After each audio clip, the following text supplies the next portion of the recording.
안녕하세요. 잡시광입니다. 한국의 지상군 무기 위상이 날이 갈수록 높아지고 있습니다.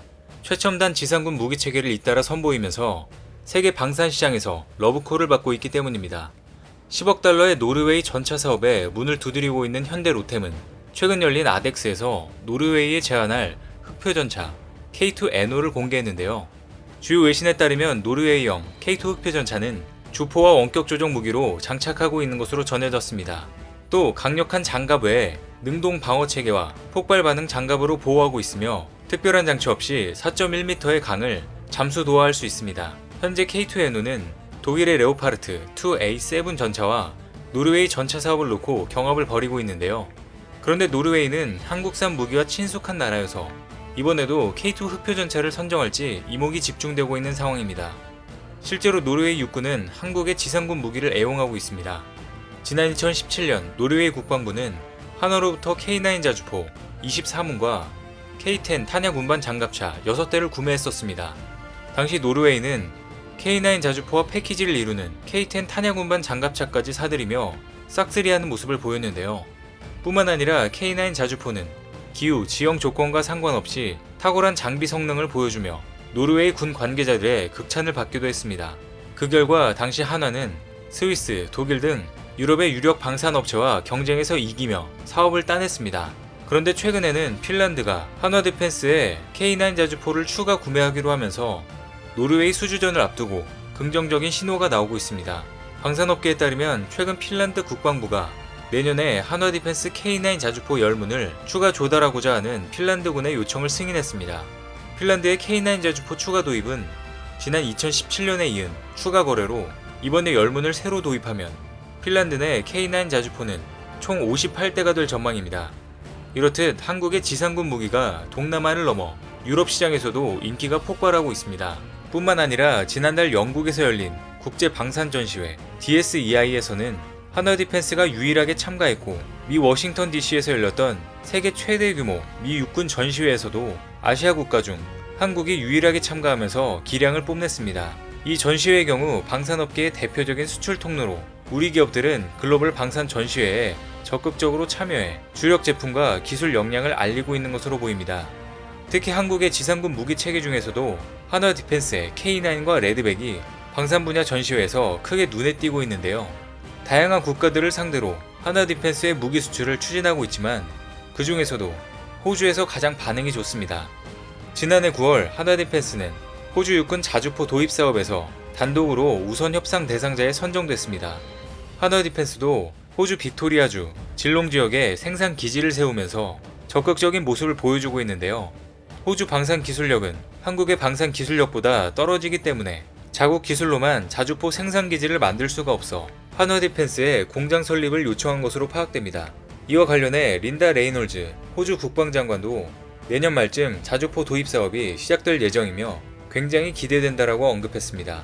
호주 국방부 대변인도 정부가 요구하는 한도 내에서 특정 요구사항을 모두 충족할 수 있는 업체는 한화 디펜스뿐이라고 신뢰감을 내비치기도 했는데요. 그런데 이미 오래전부터 호주에서는 한국과의 국방 협력을 강조해야 한다는 이야기가 끊임없이 나오고 있습니다. 호주 국방 안보 분야 고위 관계자로부터 한국과 국방 협력을 강화해야 한다는 주장이 제기되는 것은 물론 관련 보고서까지 나올 정도였습니다. 지난해 8월 호주 전략정책연구소는 한국과 국방 협력을 강화해야 한다며 한국은 한반도에서 전쟁의 고통이 사라진 이후 번성해온 나라로 양국 국방 협력 시 굉장히 도움이 될 것이라며 협력을 강조했는데요. 이 같은 호주의 한 호주 동맹 주장은 최근에도 이어지고 있습니다. 최근 호주 피터딘 국방안보연구소장은 한국과 긴밀한 국방안보 관계를 맺을 것이라며 호주는 스스로를 보호하기 위해 한국과 동맹 관계를 강화할 필요가 있다고 밝혔습니다. 그러면서 그는 올해로 호주와 한국의 수교는 60주년이라며 군사 동맹 강화가 기대된다고 말했는데요. 이처럼 양국의 국방협력 강화 필요성이 제기되면서 한화 디펜스의 수주에도 청신호가 켜졌습니다. 뿐만 아니라 최근 한화는 5조 원 규모의 호주 장갑차 사업에서 호주 자동차 엔진 전력업체 펜스케와 손을 잡기로 하면서 호주 국방군 장갑차로 선정되기 위해 완벽한 팀파워를 보여줄 예정입니다. 지난 9월에는 한국과 호주의 국방장관이 회담하며 레드백 사업에 관한 협력을 논의하기도 했는데요. 당시 두 장관은 호주 육군의 전투장갑차 사업을 비롯한 방산 현안에 대해 의견을 교환하는 시간을 가졌습니다. 이들은 양국의 방산 협력이 상호 호혜적 방향으로 확대되기를 희망하며 기대감을 표출했습니다. 또한 최근 진행된 우리 국방부와 호주 육군과의 회의에서도 방위산업 협력 발전 방안에 대한 논의가 이뤄졌습니다. 특히 이 자리에서 서욱 국방부 장관은 호주 자주포 사업에 한국이 단독 협상 대상으로 선정돼 계약 체결을 앞두고 있음을 호주 육군 참모총장에게 다시 한번 이야기하면서 쐐기를 박았는데요. 이렇게 한국과 호주는 최근 들어 더 가까워지고 있는 모습입니다. 그런데 양국의 협력은 외교 안보뿐만 아니라 경제적인 측면에서도 나타나고 있습니다. 한국의 산업통상자원부가 영국 글래스고에서 열린 기후총회에서 발표한 설명회에서 영국, 독일 등 많은 국가가 관심을 나타냈는데 특히 호주가 높은 관심을 나타낸 겁니다. 청정수소 공급망 이니셔티브라는 제목으로 열린 이 설명회는 탄소 중립 시대에 안정적이고 신뢰할 만한 국제 청정수소 공급망의 기반을 마련하기 위한 것으로 청정수소 공급국과 수요국들이 참여하는 다자간 협의체를 지향하고 있는데요. 앞서 우리 정부는 이 내용을 호주에 제안한 바 있습니다. 결국 한국과 호주는 로마에서 정상회담을 진행하고 탄소 중립 기술 파트너십을 체결하기로 합의했습니다. 이에 따라 한국과 호주는 저탄소 기술 등 미래지향적 첨단 산업 분야에서 협력을 확대하기로 했는데요. 특히 수소, 철강, 에너지 저장, 탄소 포집 및 활용, 저장 기술, 태양광, 중요 광물 등 탄소 중립 기술 관련 프로젝트 발굴과 상용화를 위해 다각도로 협력을 강화할 방침입니다. 일찍이 수소 경제에 관심이 많았던 호주는 관련 기술이 있는 한국과 협력하기를 희망했었는데요. 세계 주요 석탄 수출국인 호주는 현재 수소 생산, 수출국으로서의 전환을 가속하고 있는 상황입니다.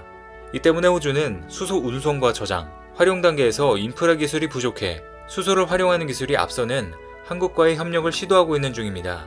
한편 한국 정경련에서도 한국과 호주 수교 60주년을 맞아 미래 협력 분야에 대한 논의를 가속해야 한다는 주장이 나오면서 앞으로도 다방면으로 호주와의 관계가 끈끈해질 것으로 보이는데요.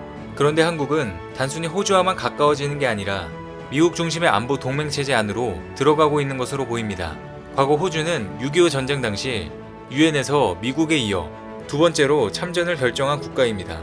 한국전쟁을 계기로 설립된 유엔 사령부의 부사령관도 몇 년 전부터 호주군 장성이 맡아서 임무를 수행하고 있는데요. 메이어 부사령관은 민이영이란 한국식 이름도 갖게 되며 한국을 특별히 생각하고 있습니다. 이처럼 한국이 오커스로 미국, 영국과 새로운 안보 동맹을 결성한 호주와도 국방, 경제 등 다양한 분야에서 협력을 실시하면서 파이브 아이즈 등 미 중심 안보 동맹에 한국이 점점 가까워지는 것 같은데요. 실제로 최근 미 하원 정보위원회에서는 파이브 아이즈에 한국을 포함시키는 것에 대해 검토하라는 지침이 나왔습니다. 실제로 정보위 보고서에서는 파이브 아이즈 확대 국가 중 한국을 가장 앞에 적시하면서 내년 5월까지 한국을 동맹에 포함하는 이점, 실행 가능성을 담은 내용을 밝히기로 했습니다. 소문만 무성하던 내용이 이렇게 실제 문서로 나온 것은 처음으로 굉장한 파장을 낳고 있는데요. 뿐만 아니라 미국에서도 한국 핵무장 찬반 논쟁이 확산되고 있을 정도로 한반도의 전략적 안보 환경이 변화하고 있습니다. 중국, 북한의 위협에 맞서 한국과 미국의 안보를 지키기 위한 전략을 둘러싼 고민이 미국에서도 깊어지고 있는 것으로 보입니다. 한국은 이렇게 미국, 영국, 호주 등과 더욱 협력을 강화하고 있고 실제로 미 체제의 안보 동맹으로 합류하게 될 가능성도 높아지고 있습니다. 한국은 방산 분야뿐만 아니라 외교적 위치도 이전과 크게 달라지고 있는 모습인데요. 호주는 물론 미국과의 동맹 관계가 새로운 국면에 접어들면서 앞으로 한국의 위상이 달라질 것으로 보입니다. 오늘 준비한 소식은 여기까지입니다. 댓글을 통한 여러분들의 많은 의견 기다리겠습니다. 많은 분들의 생각이 모였을 때 진정 가치 있는 지식이 완성될 것입니다. 시청해주셔서 감사합니다.